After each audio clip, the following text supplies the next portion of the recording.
येतोय नाशिकमध्ये नाशिकच्या दिंडोरी तालुक्यामध्ये रासेगाव जवळ औद्योगिक वसाहतीत केमिकल कंपनीमध्ये आगीची घटना घडली आहे आणि या घटनेनंतर उडालेल्या ज्या धावपळीमध्ये 2 कर्मचारी जखमी झाले।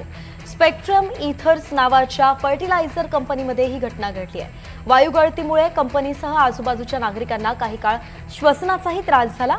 तर ही दृश्य आपण पाहतोय कशा पद्धतीने धुळीचे लोट जे आहेत, धुराचे लोट हे सगळे आकाशात गेलेले होते आणि नाशिकच्या रासेगाव जवळ एका केमिकल कंपनीला ही आग लागलेली आहे।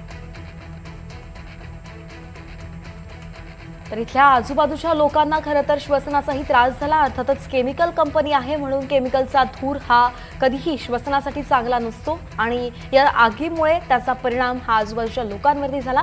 स्पेक्ट्रम इथर्स नावाची ही फर्टिलायझर कंपनी आहे ज्यामध्ये ही आग लागलेली आहे। आता आग नेमकं का लागली या संदर्भात अधिकची अपडेट अद्याप तरी आपल्या हाती नाहीये। मात्र या घटनेनंतर उडालेल्या धावपळीमध्ये 2 कर्मचारी जखमी झाल्याचं कळतंय। प्रांजल कुलकर्णी आपले प्रतिनिधी आपल्यासोबत जोडले गेलेत। प्रांजल, केव्हाची ही घटना आहे, आग का लागली आहे आणि आता विझवण्यात आली आहे का?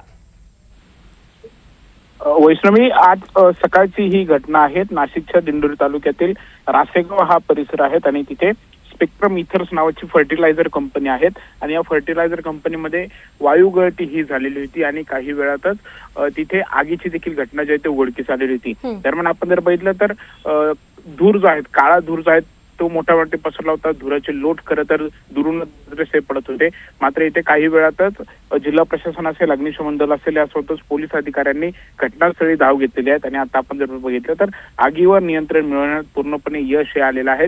दरम्यान ही गॅस गळती झाली, रसायन आहेत, घातक रसायन आहेत, त्यामुळे काही काळ आजूबाजूचे जे नागरिक आहेत त्यांना देखील श्वसनाचा देखील त्रास झाल्याची प्राथमिक माहिती जी आहे ती मिळते आहे। मात्र सध्या परिस्थिती ही पूर्णपणे तिथे निवळलेली आहेत, शांतता तिथे आहेत आणि या घटना म्हणजे जी आगीची घटना घडली ती यामुळे कंपनीचे कर्मचारी आहेत ते जीव मुठीत घेऊन करतात, त्यांनी बाहेर पळ हा काढलेला होता आणि ही जी काही धावपळ उडाली होती त्यामध्ये 2 कर्मचारी जखमी झालेले आहेत अशी देखील माहिती आता समोर आलेली आहे। दरम्यान आगीचं नक्की कारण काय आहेत किंवा इतर जो काही तपास आहे तो सध्या पोलीस करतायत। धन्यवाद प्रांजल, सविस्तर माहिती आपण दिली आहे या घटनेसंदर्भातली।